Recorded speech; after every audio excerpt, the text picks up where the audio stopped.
महिला व मुलींच्या शिक्षणाचा पायवा रचणाऱ्या क्रांतीज्योती सावित्रीबाई फुले यांच्या जयंतीनिमित्त राज्याचे मुख्यमंत्री देवेंद्र फडणवीस यांनी सावित्रीबाईंची जन्मभूमी सातारा जिल्ह्यात भव्य स्मारक उभारण्याचं काम पुढे नेण्याची घोषणा केली।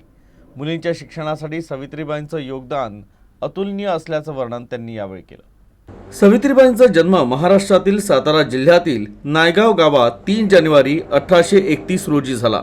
आयुष्यातील अनेक संघर्षात त्यांनी महिलांमधील असमानता खूप जवळून पाहिली आणि समजूनही घेतली।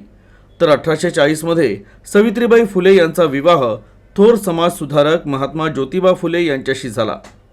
त्यानंतर त्यांचे पती ज्योतिबा फुले यांनी सावित्रीबाईंना शिक्षित केलं।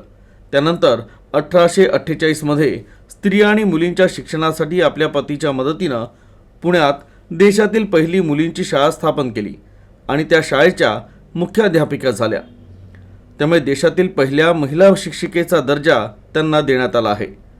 आपल्या पतीसोबत त्यांनी महिलांचे अधिकार सुधारण्यात महत्त्वाची भूमिका बजावली।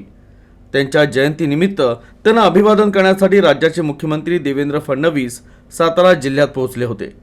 यावेळी त्यांनी सावित्रीबाईंच्या जन्मगावी भव्य स्मारक उभारणीचं काम पुढे नेण्याबाबत माहिती दिली।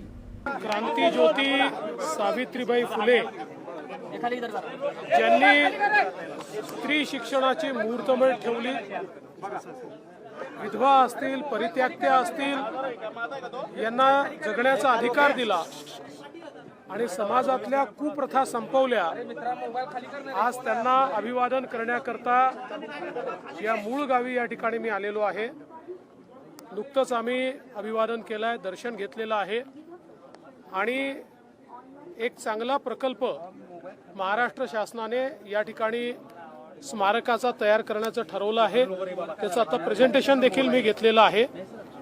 आमचा प्रयत्न असेल की लवकरात लवकर हे स्मारक या ठिकाणी विस्तारित स्वरूपामध्ये तयार करता यावं। यावेळी मुख्यमंत्र्यांसोबत राष्ट्रवादीचे ज्येष्ठ नेते छगन भुजबळ देखील उपस्थित होते। यावर प्रसारमाध्यमांनी प्रश्न विचारला असता मुख्यमंत्री देवेंद्र फडणवीस यांनी प्रतिक्रिया दिली।